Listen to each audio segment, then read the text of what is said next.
Hello guys, j'espère que vous allez bien. Bienvenue chez La Doha. On se met confortablement. Et actuellement, on va aller du côté de l'Europe, dans le grand pays. Certains, vous allez comprendre le grand pays de quoi que je veux dire. Ou sinon, vous allez probablement, si je suis assez gentille, vous allez voir l'image de ce grand pays. OK? On va juste le dire comme ça.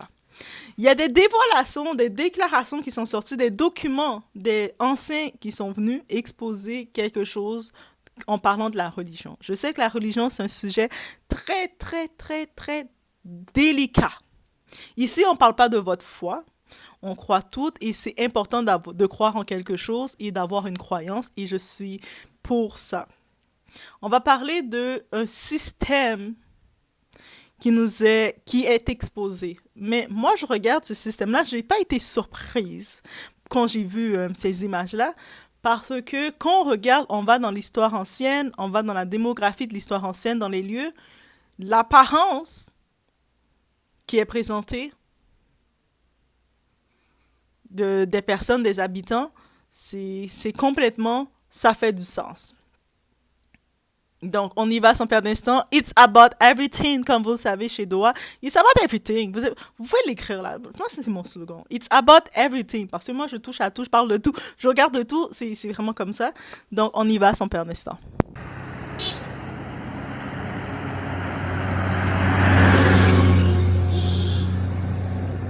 Ok, c'est bon, allez. Basically saying, you can't have me.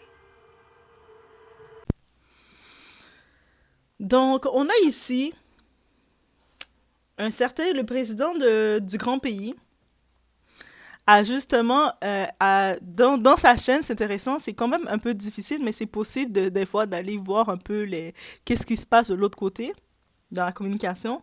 Il a exposé des documents. Déjà longtemps, il laissait entendre, il avait fait des déclarations en disant que Jésus était noir ou était un noir et tout, et peu importe. Et là maintenant, il revient sur le fait, et surtout en sachant le timing que c'est fait maintenant. Je sais que 2024, on peut dire finalement 2024, c'est l'année des expos. Tout ce qui était caché est exposé, tout ce qui était refait est exposé. Ok, on peut dire ça. Mais en gros, lui, il vient justement sortir des documents parce qu'ils avaient, on sait, il y a des documents comme dans le cachés qui sont pas accessibles au public. Il y a les traductions qui ont été qu'on a mis pour nous, le public, et certaines traductions varient selon la zone, le territoire, ok. Mais à la base, c'est pour ça qu'on dit toujours, j'en profite de le dire, la Bible ou le Coran, la Bible surtout parce qu'on parle de la Bible, Jésus, on parle vraiment de la Bible, il faut utiliser le discernement pour capter le message et non pas chercher à Jésus était noir, Jésus était blanc, Jésus était jaune. On prend le temps d'écouter le message et on reçoit, on se laisse guider par notre esprit pour recevoir le message qu'on doit recevoir. Aussi simple que ça. Moi, c'est comme ça que je le perçois, c'est ma façon de voir. Vous pouvez me dire c'est quoi votre façon de voir à vous, mais moi, c'est ma façon de voir sur cet effet. Par contre, du côté de l'histoire, parce que if you didn't know, moi je suis quelqu'un de très curieuse de nature, donc l'histoire, c'est peut-être pour ça que j'ai beaucoup aimé l'histoire et essayer d'aller chercher un peu plus, de connaître un peu les habitants. C'est peut-être pour ça que j'aime voyager, j'aime un petit peu plus regarder d'où on venait. Et puis, il y a beaucoup de personnes dans l'histoire qui ont démontré des faits, aussi qui ont démontré concernant les statues qui étaient restées, que les ancêtres d'avant, les personnes, les habitants d'avant, ils avaient laissé des monuments les représentant des statues. De la même façon que nous, on a des photos qui nous représentent que dans des centaines d'années plus tard, il y a quelqu'un qui va avoir accès à nos photos, à nos vidéos peut-être. Mais eux autres, ils avaient laissé des statues, des monuments. On sait l'histoire des pyramides. Et jusqu'à maintenant, c'est encore le point d'interrogation. On ne sait pas comment ça a été construit. On sait que ça a été construit par des gens, mais c'est de la façon dont ce bâtiment est tellement fort et solide, on n'a pas encore la science pour dire à cette époque comment ils ont pu le faire. C'est tellement extraordinaire. Je vous dis, ça reste un point, un rêve d'aller en Égypte, guys. De visiter au moins une pyramide. Parce qu'on sait que c'est pas toutes les pyramides qu'on peut visiter. Il y a des pyramides qui sont encore très bien protégées. Et on peut pas toutes visiter les pyramides. Et habituellement, même, il y a la porte d'entrée pour y aller, mais là, c'est pas par la porte d'entrée que tu es allé que tu peux ressortir. Bref, guys, j'ai regardé ce domaine-là. Et là, Maintenant, ils sont venus commencer à dire qu'on a un petit peu blanchi Jésus, le sauveur de l'humanité. Quand je dis on l'a blanchi, ça veut dire on a blanchi sa peau, on a éclairci, mis ses cheveux un peu plus blonds, ses yeux un peu plus bleus, pour le rendre neutre, ou sinon pour lui donner l'image européenne. Alors que lui, il était sur les terres en Afrique. Mais je me dis, et puis des fois quand on lit la Bible, il y a des passages qu'on lit, il est décrit, on parle qu'il était couleur d'ébène. On le décrit comme ça. Ça, c'est ceux qui connaissent bien les passages de la Bible, je veux que vous allez me mettre le passage pour pas que vous me dites, mais non, Doa, c'est pas vrai, c'est pas vrai. Je sais, il y en a qui aiment juste écrire, c'est pas vrai. Je commence à vous aimer. Vous, je commence vraiment à vous aimer, puis vous me faites vraiment aller chercher, parce que des fois, je vais juste dire l'affaire, puis je vais avoir la paresse d'aller chercher, de prendre la capture d'écran pour vous le partager. Mais le fait que vous me stimulez, je suis obligée de dire, oui, tu vois, c'est là que je l'ai vu. Fait que je vous aime bien. J'aime bien ça.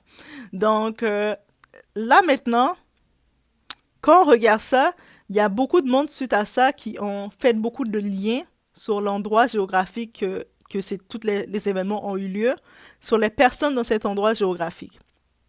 On sait aussi, en Afrique, il y a beaucoup de diversité de couleurs, en parlant de la couleur de peau. C'est ça aussi qu'il faut comprendre. Il y a beaucoup de diversité et il y a beaucoup de traits différents. Il y a les traits, on n'a pas toute la même morphologie en Afrique. On est dans le gros continent. C'est pour ça qu'on dit que c'est le berceau de l'humanité, parce que il y a tout, en Afrique, il y a de tout. Il y a de tout, il y a on retrouve tous les mélanges, les diversités. Vous pensez qu'il faut être juste métis pour être mélangé? Non. En Afrique, c'est un continent c'est le berceau de l'humanité. Il y a toute la panoplie.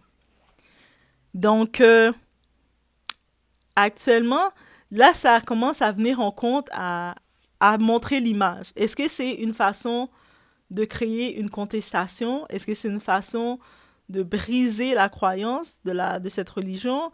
C'est quoi en tant que tel qui veut être fait? Moi, je pense que oui, de voir l'image, certaines personnes vont être rassurées, d'autres personnes peut-être... Moi, je sais que les personnes qui sont contre la couleur ébène, qui sont contre la couleur noire, eux autres vont peut-être être un peu en colère parce qu'ils vont dire tout le temps, mon sauveur, celui que je prie dans ma croyance, il ne peut pas être représenté par quelqu'un plus foncé. Mais en tant que tel, c'est pour ça que je tiens à dire dans cette vidéo, euh, regardez pas à cette image-là. Regardez à cette énergie de qu'est-ce que ce sauveur nous procure, vous procure. Et je sais que ça peut, en lâchant ça peut créer beaucoup de controverses, une crise d'identité, parce que quand tu veux affaiblir quelqu'un, tu t'attaques à son identité. Ça, c'est la première chose à savoir. Quand tu veux affaiblir quelqu'un, tu t'attaques à son identité. Et je vais aller un petit peu dans l'histoire. Je sais, vous allez dire, mais toi, tu vas dans beaucoup d'histoires. Mais on va aller dans l'histoire pour un exemple, donc une petite parenthèse. Donc, dans le temps des ancêtres qui étaient esclaves. Quelle est la première chose qu'ils entendent? Et je parle des ancêtres esclaves et des ancêtres qui étaient les premiers habitants, les autochtones. Donc, quelle est la première chose que les colons ont voulu faire pour prendre possession des terres ou pour prendre possession ou contrôler l'esclave? Te faire perdre ton identité. Donc, ils ont dit, tu n'as plus le droit de croire en ce que tu crois et voilà la croix, tu dois croire en ce que je décide que tu dois croire. Si tu perds contre ta foi, ton identité, ta croyance, c'est ton identité.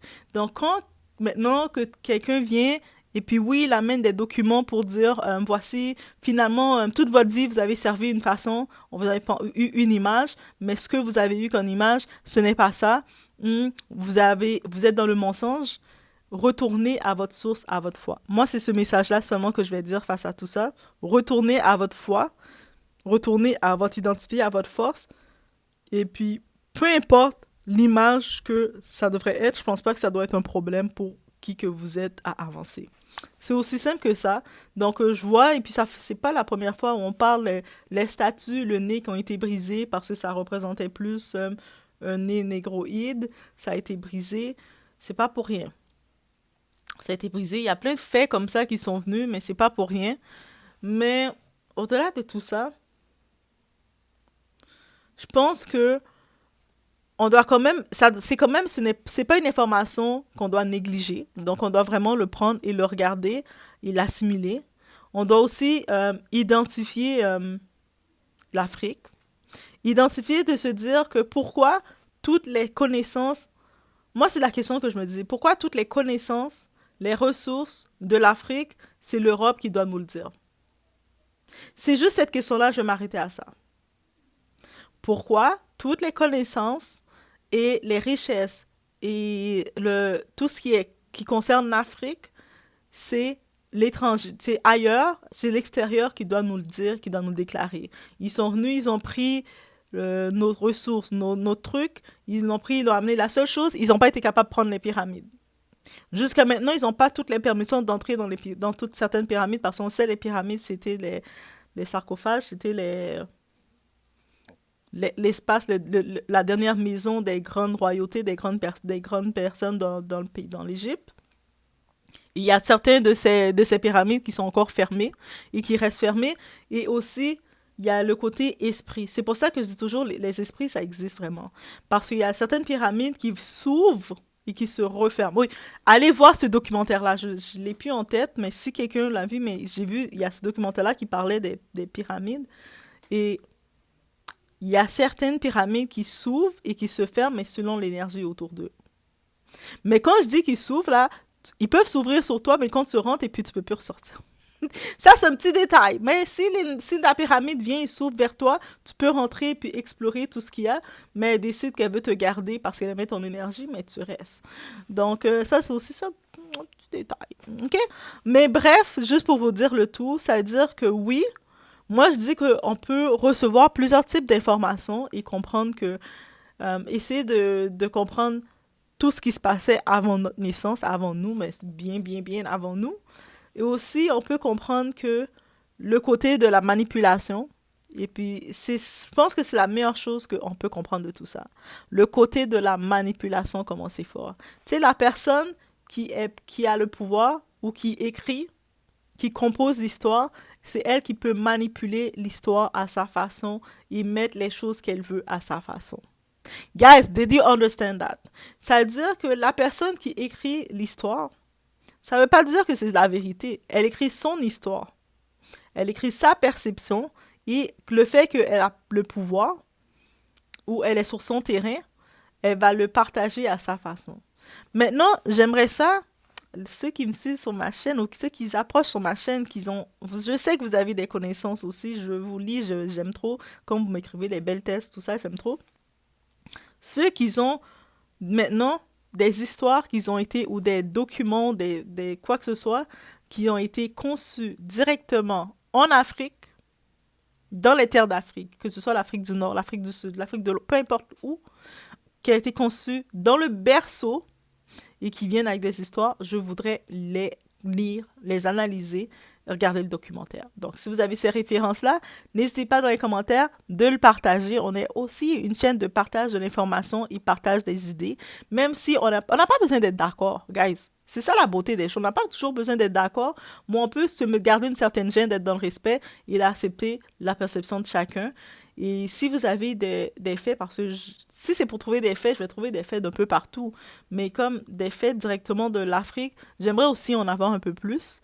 Donc, si vous avez de quoi qui peut venir sur certaines théories, certains faits qui ont été faits, qui ont été apportés, parce que je pense que c'est ça qui nous manque, mais je suis certain qu'on en a. Il nous manque accessible à nous. Parce que où est-ce qu'on est, dans les pays occidentaux, on n'a pas accès à ça. Mais je pense qu'on devrait faire la promotion de ce qu'on a sur la terre même et que s'il faut s'inspirer, parce qu'on sait que la Bible a été inspirée par le Saint-Esprit. Mais le Saint-Esprit, s'il est dans la terre de l'Afrique même, il est aussi capable d'inspirer aussi sur la terre. Est-ce que vous comprenez? Parce que le lieu quand tu composes est aussi important. Quand tu écris, tu composes, le lieu que tu écris, c'est aussi important. Je mets une dernière petite parenthèse. On se rappelle Harry Potter, J.K. Rowling. Quand elle écrivait Harry Potter, elle était dans des lieux spécifiques pour écrire. Par exemple, quand elle était au Portugal, à Lisbonne, dans le Café Majesty, j'étais allée visiter le Café Majesty, guys. Donc, elle était dans le Café Majesty où il y avait les grands escaliers. Elle était exactement, elle était là. On peut encore au Portugal, quand on va dans les coins, il y a son itinéraire. Est-ce que c'est, je pense que c'est même pas Lisbonne, c'est Porto. Pardon, c'est Porto. Mais pas vers moi. Majesty, c'est à Porto. Mais il y a encore l'itinéraire qu'on voyait quand elle faisait le chemin de où ce qu'elle avait. Je pense que c'était une maison qu'elle avait ou elle avait louée ou en location elle avait acheté, je sais pas. Mais de la maison où ce qu'elle était, quand elle faisait tout son trajet pour aller jusqu'au café, s'installer puis écrire, ça l'inspirait. Ça l'inspirait pour tout ce que toute son l'histoire que on sait Harry Potter est. Donc ça veut dire que le lieu où ce que tu composes, tu écris a une force. Et donc c'est pour ça que c'est ça, c'est un appel. Ouais, un appel. Donc si vous avez de quoi des ouvrages ou de quoi qui démontrent un peu plus cette théorie-là, j'aimerais aussi bien les voir. Donc je vous laisse sur ce, faites attention à vous et continuez d'avoir votre identité, votre croyance, c'est important.